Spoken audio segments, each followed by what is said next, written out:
Datang seorang jamaah menemui saya. Ustaz Somad, saya kena penyakit insomnia, gak bisa tidur malam. Jam 2 malam mata saya masih berkedip-kedip. Bismika Allahumma ahya wa amut, gak mempan. Sebabnya apa Pak? Sebabnya saya beli tanah. Setelah beli tanah, tanam kelapa sawit. Dipupuk, dijaga. 3 tahun berbuah. Pas mau dipanen, sudah dipanen orang duluan. Ternyata tanahnya bermasalah. Dibawa ke pengadilan, dia yang menang. Akhirnya sampai jam 2 malam gak bisa tidur.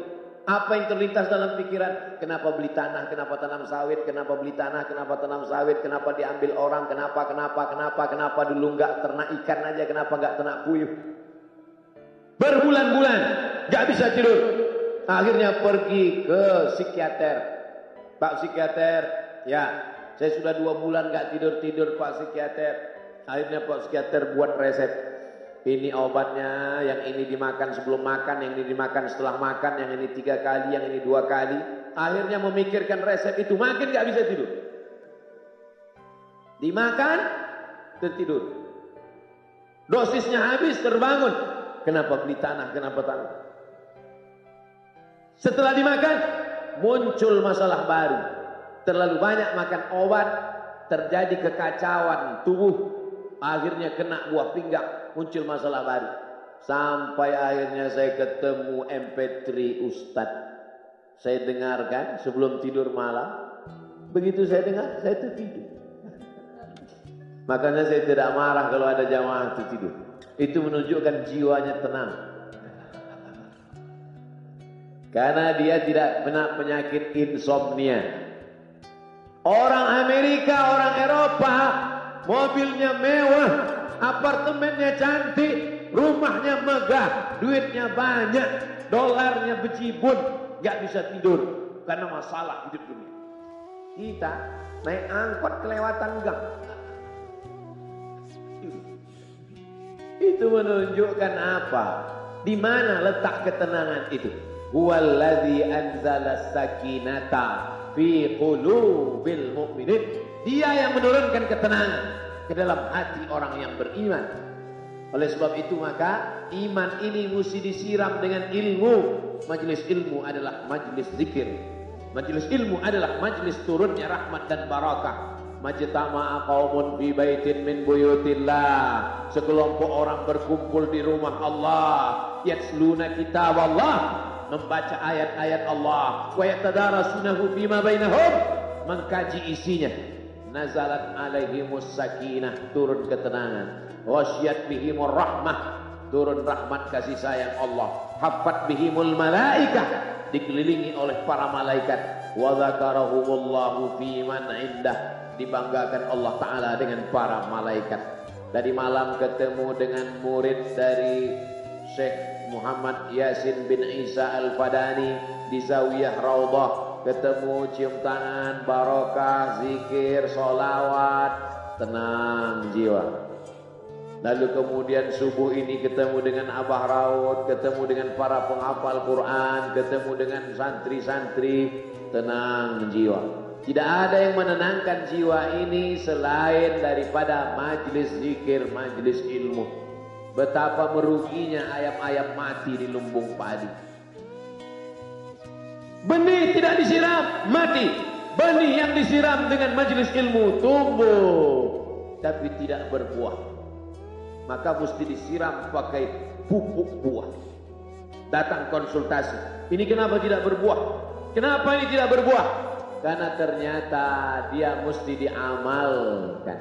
Sudah dapat ijazahnya, sudah talaqi, sudah halaqah. Kenapa enggak berbuah? Belum diamalkan. Paksa-paksakan diri sebelum tidur malam, wudu dulu, sholat witir. Paksa-paksakan diri bangun malam, tahajud. Paksa-paksakan diri siang, sholat qabliyah, sholat ba'diyah. Paksa-paksakan diri pagi, sholat duha. Paksa-paksakan diri, sholat subuh berjamaah. Barulah dia berbuah. Kalau dia tidak berbuah, dia hanya sekedar pokok kayu, yang hanya membuat sampah saja. Tapi paling tidak tempat orang bernaung di bawah ketika panas. Tapi manfaatnya tidak sesuai karena yang ditunggu itu buahnya. Masa pohon kayu rindang besar tidak berbuah, sementara semangka yang kecil buahnya besar. Oleh sebab itu maka mesti berbuah. Benih disiram, berbatang, berputih, berbuah. Buahnya ranum, cantik dan indah. Begitu dibelah tak bisa dimakan. Kenapa? Ulat semua isinya. Oleh sebab itu mesti dijaga. Benihnya disiram. Apa yang bisa menjaga ini? Diprotek dia. Kenapa apel tidak dimakan ulat? Bukan karena ulat tidak sanggup beli apel, tapi karena disemprot pestisida. Ulat tahu ini ada pestisidanya, maka dia tidak makan. Kita nggak tahu, dimakan. Ikan asin tidak dikerubungi lalat. Tidak ada satupun lalat yang hinggap di ikan asin. Kenapa? Karena lalat tahu ikan asinnya pakai formalin. Manusia nggak tahu. Pintar mana manusia dari lalat? Jangan jawab. Akhirnya orang makan, menumpuklah pestisida dan formalin dalam darah. Apa namanya? CANCER, cancer. Karena dia tidak larut dalam tubuh. Yang lain-lain larut. Makanan-makanan larut menjadi energi, menjadi sampah, dibuang menjadi kotoran. Sama seperti daun, kalau jatuh ke tanah larut menjadi pupuk. Tapi plastik tidak larut, maka plastik sampah bertebaran. Oleh sebab itu maka ini mesti dijaga. Apa yang bisa menjaga buah apel supaya tidak berulat? Jagalah dia dengan ikhlas. Kamu kenapa nggak ke masjid? Saya kalau ke masjid riak, maka saya nggak ke masjid biar ikhlas. Tarkul amal li ajlin nas riak. Kata Imam Fudail bin Iyad, tarkul amal li ajlin nas riak. Tidak jadi beramal karena takut dipuji orang, riak. Wal amal li ajlihim syirik. Beramal karena ingin dipuji orang, syirik. Kenapa kamu nggak pakai sorban? Takut dipuji orang, riak. Pakai saja sorban anak. Jangan takut dipuji orang. Pakai sorban, yakinkan dirimu. Baik. Ustaz kenapa nggak pakai sorban? Ada masanya nanti pakai sorban. Tarkul amal li ajlin nas riak. Tapi beramal, tapi saya nggak tahan Pak Ustaz, dipuji orang. Luruskan. Karena pujian pasti akan selalu datang. La'atiyannahum min baini aydihim wa min khalfihim wa an aymanihim wa an syama'ilihim. Datang dari depan, dari belakang, dari kanan, dari kiri, dari dalam. Alladzi yuwaswisu fi sudur, dari dalam, dari depan, dari belakang, dari kanan, dari kiri, dari dalam, dari dua aspek, minal jinnati wan nas, dari yang zahir, dari yang batin, berdatangan dia. La uwiyannakum, aku akan goda anak cucu Adam. Sampai kapan? Madamat arwahuhum fi ajsadihim. Selama roh masih bersemayam dalam jasad, selama masih hidup, dia terus menggoda. Kapan kita berhenti dari godaan ini? Nanti setelah terbaring, terbujur kaku, bahkan sampai mau sakaratul maut pun dia tetap menggoda. Itulah makanya orang berzikir tidak bisa digoda waktu sakaratul maut. Kenapa? Karena la ilaha illallah akan terngiang di telinganya. Subhanallah walhamdulillah wa la ilaha illallah wallahu akbar.